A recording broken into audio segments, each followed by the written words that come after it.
Let's be honest, reading can be boring sometimes, but most times it's not because reading isn't fun.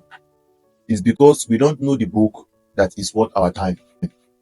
After reading hundreds of books across different genres, these five hits differently. They completely change the way I think and live. In this video, I'm going to be sharing each one of these books with you. One of them might be the shift you've been waiting for, so stick around. The first book on our list is The Seven Habits of Highly Effective People by Stephen Covey. If you ever felt stuck in your life and feel maybe you are not making progress as you should, this book is for you. In this book, Stephen Covey argues that real change happens from inside out. What he meant by this statement is for a lasting change to happen in our life, we must first of all experience what he referred to as a paradigm shift, a term that was first introduced by Stephen Covey. Now, this is what Albert Einstein said, that the significant problems that we face cannot be solved at the same level of thinking we were at when we created them. Now, in this book, Stephen Covey divided everybody into two groups. He said we have the proactive people and the reactive people. The proactive people are people that take full responsibility of their life. They are people that believe and know that their decision determine their life and their destination. So they are people that make decisions based on values and principles. The reactive people, on the other hand, are fair weather people. Why I call them fair weather people? They are people that allow their environment to determine how their life will be, allow people around them to determine how their life will be. So you read this book, make sure you be a proactive person.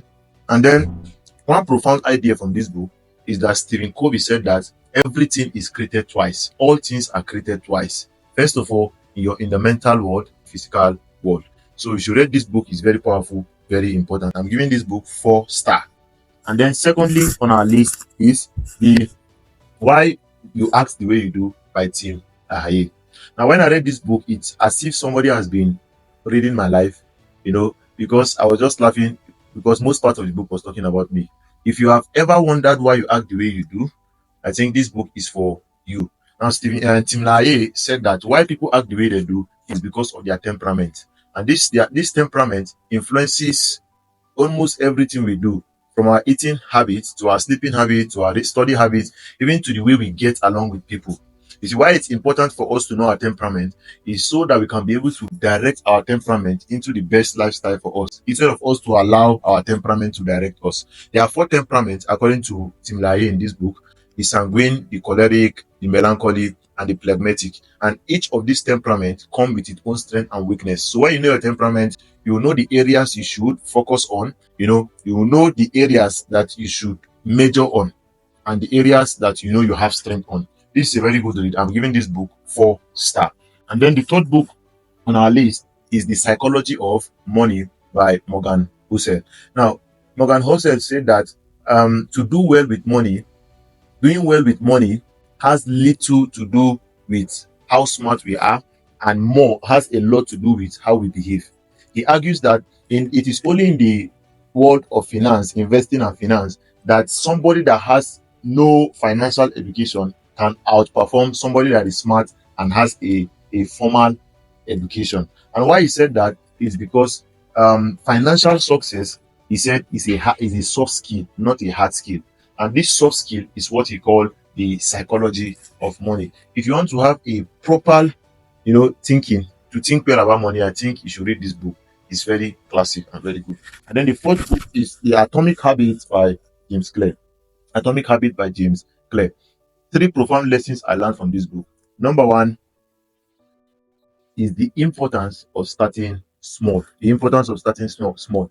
You see, most people convince themselves that they need to take a big step to achieve something great in life. But in this book, James Clear is telling us that every great thing or big thing you see, start small. So don't despise small beginning. And then the second thing I learned from this book is that the quality of our life depends on the quality of our habits.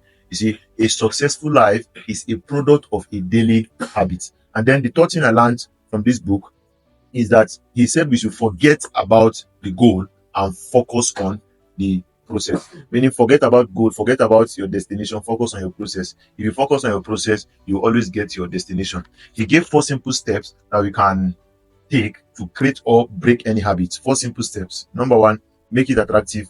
Number two, make it, rather, number one, make it obvious. Number two, make it attractive. Number three, make it easy. And number four, make it satisfying. This book is a wonderful book, 4 star out of 5. And the last book I'm still reading, which I'm still reading, is on my reading list, is the Almanac of Ravikant, the Almanac of Naval Ravikant by Eric Jorgensen. This book documents the wisdom of this man who is well respected in tech and entrepreneurship. So they document his wisdom on wealth, happiness, and self-discovery. Now, one profound idea from this book is that we should not just focus on money, we should focus on living a rich life, both emotionally, psychologically, and otherwise. If you, I don't know which book you want to start with, but I would like to know in the comment section which of these 5 books will you want to start with, and which of these books have you read and you love the most. And for those of you that wants to join my reading club, just check the description below. You will see the link. I will attach the link in the description. Just join it. I want you to subscribe, share, and like. Thank you, and see you in the next one.